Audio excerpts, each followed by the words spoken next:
Vous êtes bénis de Dieu parce que vous avez choisi le côté du peuple. C'est le côté de la vérité, c'est le côté de la transparence, c'est le côté de la justice, c'est le côté de la paix. Denis Sassou Nguesso nous parle de paix alors que il ne sait pas que la paix c'est un comportement. La paix c'est un comportement. La démocratie aussi c'est un comportement. La paix et la démocratie ne sont pas des conceptions aux lèvres. La paix et la démocratie, ça se vit et ça s'exécute et ça s'applique. On ne peut pas parler de démocratie et de paix et en même temps emprisonner ses opposants. On ne peut pas parler de paix et de démocratie et en même temps empêcher les gens à manifester.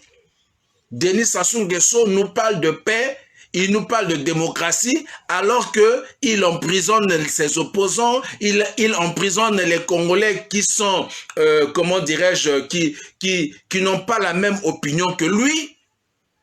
Ok, il tue les Congolais, il terrorise les Congolais et il veut nous parler de démocratie, il veut nous parler de paix. Réjouissez-vous d'avoir un homme de Dieu qui se lève pour la cause de notre peuple, qui se lève pour la cause du Congo-Brazzaville. C'est très important, mes chers amis.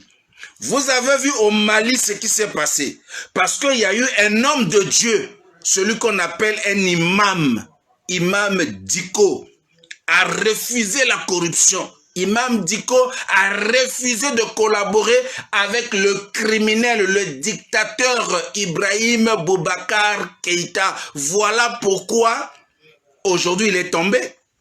Chez nous au Congo-Brazzaville, Sassou, on n'arrive pas à le déposer parce que tout simplement, au sein de la corporation pastorale, excusez-moi, au sein de la corporation pastorale, au sein même de la corporation des hommes religieux, je prends les catholiques, les églises de réveil, je prends les musulmans qui sont en ville, hein, en complicité avec celui-là, comment on l'appelle même, Djibril Bopaka. Hein, Djibril Bopaka qui mange tous les jours avec Denis Sassou Nguesso et il prétend, ils sont tous des corrompus.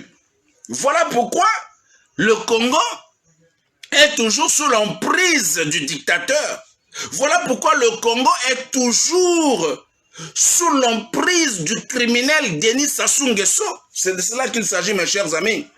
C'est pourquoi, mes chers amis, j'ai préféré quitter le Congo, sacrifier ma jeunesse. Mes chers amis, j'ai sacrifié ma jeunesse, j'ai sacrifié la vie de ma famille, j'ai sacrifié la vie de mes enfants, j'ai sacrifié mes intérêts pour me retrouver ici en France afin de mener à bien la lutte de la libération. Voilà pourquoi je me retrouve ici en France, mes chers amis.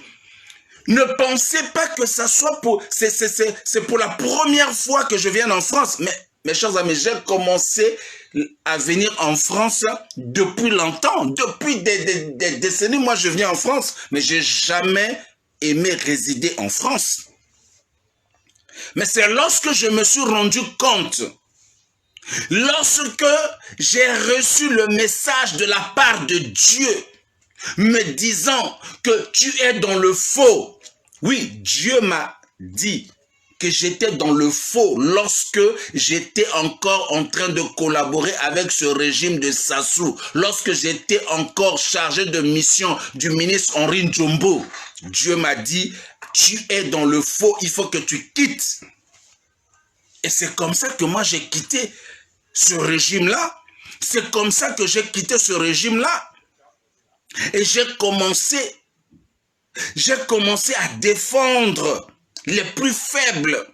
J'ai commencé à défendre ceux-là qui sont victimes de l'injustice.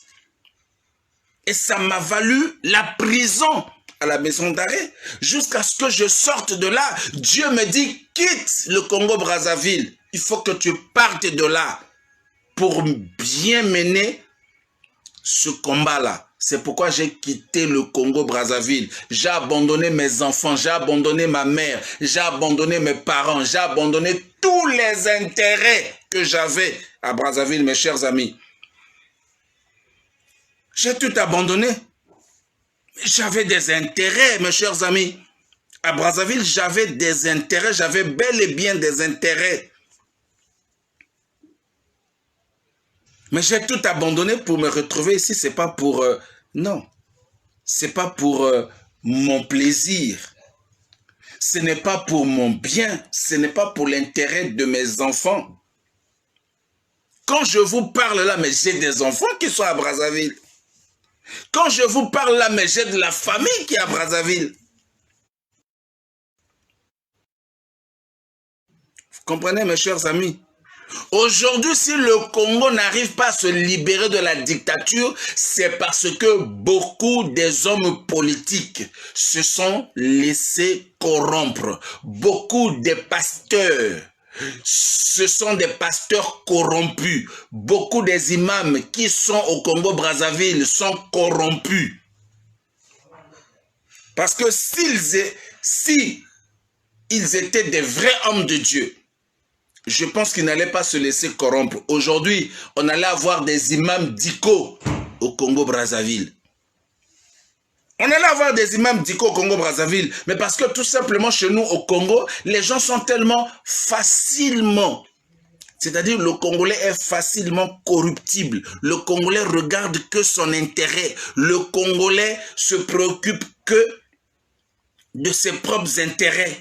Voilà pourquoi le Congo se retrouve dans cet état-là. Vous comprenez, mes chers amis? Je ne peux pas vous dire comment je fais pour joindre les deux bouts du mois. Vous comprenez, mes chers amis? Donc, ce qui revient à dire que la plupart des personnes qui travaillent directement avec Sassou, avec sa femme, avec certains ministres, mes chers amis, ils sont dans l'alliance diabolique avec ces gens-là. Sassou ne peut pas te faire confiance si tu n'entres pas dans la franc-maçonnerie. Sassou ne peut pas te faire confiance si tu ne baisses pas ta culotte. Sassou ne peut pas te faire confiance si tu ne signes pas un pacte avec lui. Vous comprenez, mes chers amis? C'est l'homme qui a refusé d'accompagner la dictature, l'homme qui s'est sacrifié, l'homme qui s'est donné comme un holocauste pour le peuple congolais. Mes chers amis, il s'est donné lui-même pour nous. Mais depuis un certain temps, depuis que nous avons constaté qu'il était évacué en Turquie et qu'il se portait bien, actuellement je vous parle, le général Jean-Marie Michel Moukoko se porte bien. Actuellement je vous parle, mes chers amis. Je ne vous donne pas les informations que nous sommes en train de voir sur les réseaux sociaux, mais je vous donne l'information directe de celle qu'on appelle son épouse actuelle, celle qui l'accompagnait, comment dirais-je, en Turquie. Vous comprenez, mes chers amis? Peut-être que je ne pourrais pas vous donner les détails, mais je peux vous dire aujourd'hui avec certitude, le général Jean-Marie Michel Moukoko est bel et bien vivant. Le général Jean-Marie Michel Moukoko est en train de se remettre sur pied. Le général Jean-Marie Michel Moukoko est en train comment dirais-je, sa santé est en train de s'améliorer au fur et à mesure. Il est en train de reprendre ses forces. Le général Jean-Marie Michel Moukoko se porte actuellement, on peut le dire, on peut oser dire qu'il se porte bien.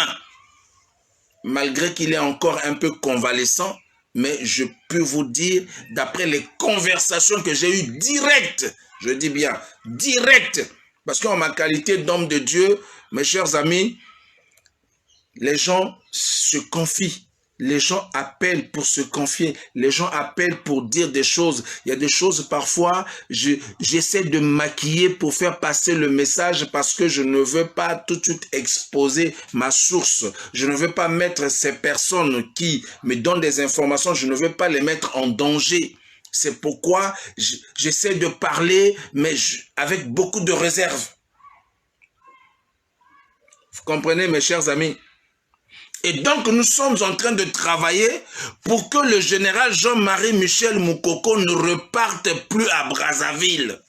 Nous sommes en train de travailler avec les institutions, ok? Avec les institutions internationales, avec les organismes internationaux pour faire pression sur la Turquie afin que le général Jean-Marie Michel Moukoko ne parte plus à Brazzaville. Nous sommes également en train de faire pression sur la France afin que la France également puisse peser de son poids parce que nous savions que Denis Sassou Nguesso ne peut pas, oui, Denis Sassou Nguesso ne peut pas, si aujourd'hui la France hausse le ton, Denis Sassou Nguesso va céder. Vous comprenez? C'est parce que jusque-là, Denis Sassou Nguesso n'a pas encore haussé le ton. Pardon. La France n'a pas encore haussé le ton. Voilà pourquoi Denis Sassou Nguesso se permet de poser des actes ou de faire des choses sans que personne ne l'interpelle, sans que personne ne l'inquiète. Vous comprenez, mes chers amis? Donc, le cas du général Jean-Marie, je vous avais dit, mes chers amis, 2021, si nous travaillons vraiment, si nous faisons pression sur la communauté internationale sur le cas du général Jean-Marie Michel Moukoko, je vous assure que 2021, nous irons avec lui aux élections, avec le général Jean-Marie Michel Moukoko. Vous comprenez, mes chers amis? Voilà, il s'agit ici de croire. Il ne s'agit pas de douter, oh non, la Turquie, oh non, après il va repartir en prison. Non, ne soyons pas pessimistes, soyons optimistes, croyants. Si vous êtes chrétien, croyez que tout est possible. Dans le cas de